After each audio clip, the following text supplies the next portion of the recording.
अनामिका की सास पुष्पा अपनी बहू को कुछ खास पसंद नहीं करती थी और इसीलिए दोनों सास बहू में आए दिन झगड़ा होता रहता था।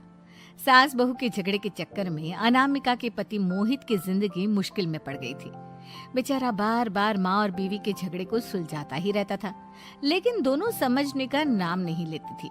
वैसे तो सब कुछ ठीक ठाक चल रहा था, लेकिन एक दिन अनामिका और पुष्पा के अंदर जोरदार झगड़ा हुआ और बात कुछ इस तरह थी।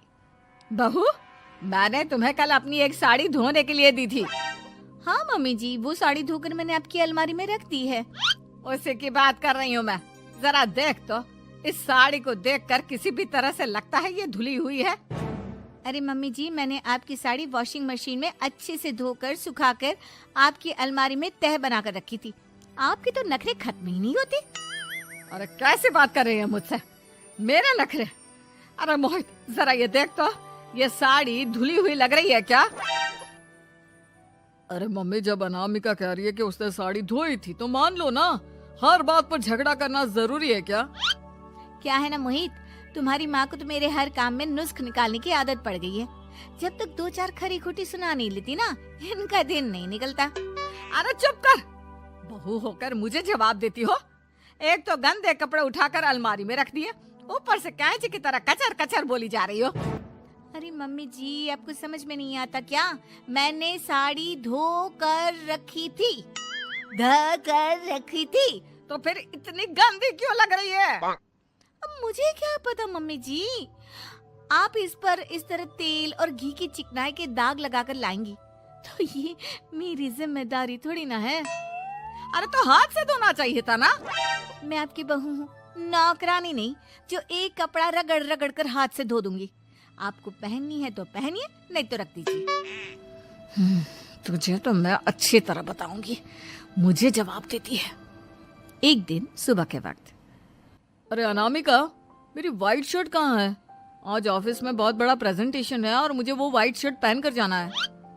मुझे पता है, आपने मुझे 2 दिन पहले ही बता दिया था और आपकी शर्ट मैंने धोकर अच्छी तरह आयरन करके अलमारी में लगा दी है। जाइए वहां से ले लीजिए। अनामिका, ये तुमने क्या किया? ये देखो, शर्ट पर लिपस्टिक का दाग लगा हुआ है और ये तो एक जगह से जल भी गई है। नहीं नहीं मोहित, ऐसा नहीं हो सकता। मैंने तो तुम्हारी शर्ट ठीक से इस्त्री करके अलमारी में लगाई थी। तो फिर ये जल कैसे गई अपने आप? अलमारी में लटके लटके थोड़ी ना जल जाएगी। पर मोहित, मुझे अच्छी तरह याद है। देखो, अपनी गलती को छुपाने की कोशिश मत करो। और अगर शर्ट जल भी गई थी तो तुम्हें पहले बताना चाहिए था ना। मैं नई शर्ट लेकर आ जाता। अब ऐन वक्त पर शर्ट कहाँ से लेकर आऊं? मेरा इतना इम्पोर्टेंट प्रेजेंटेशन था, सब खराब हो जाएगा। अरे बेटा, क्यों परेशान होता है? ये देख, मैंने तेरे लिए पहले से ही एक नई व्हाइट शर्ट ला कर रखी है।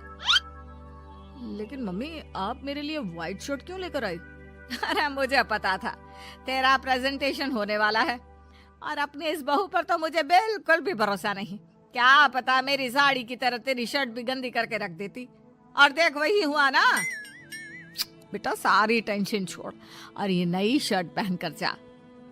थैंक यू मम्मी, आज तो आपने बचा लिया मुझे। कुछ दिनों के बाद, अरे अनामिका, जानती हो, ऑफिस में मेरा जो दोस्त है ना अमर, आज उसका बर्थडे है और उसे तुम्हारे हाथ का चॉकलेट केक बहुत पसंद है। थोड़ा सा बनाकर टिफिन में रख दो ना प्लीज। हाँ हाँ, क्यों नहीं। मैं बहुत अच्छा केक बनाकर आपके दोस्त के लिए रख दूंगी। तुम्हारे हाथ का खाना खाकर तो वैसे ही मेरे ऑफिस के सारे लोग इतनी तारीफ करते हैं, क्या बताऊं। प्लीज एक अच्छा सा केक और बना दो, मेरी तो ऑफिस में शान बढ़ जाएगी। अनामिका केक बनाने के लिए रख देती है। पुष्पा चुपचाप जाकर उस पे ढेर सारा नमक डाल देती है। देख अमर, तेरी भाभी ने तेरे लिए चॉकलेट केक बनाकर भेजा है, तुझे बहुत पसंद है ना? यार, तू बहुत किस्मत वाला है। भाभी इतना अच्छा खाना बनाती है और साथ में केक भी। वैसे भाभी को थैंक यू बोलना। थैंक यू बाद में, पहले तो ये केक खा कर देख। बहुत मेहनत से बनाया है अनामिका ने।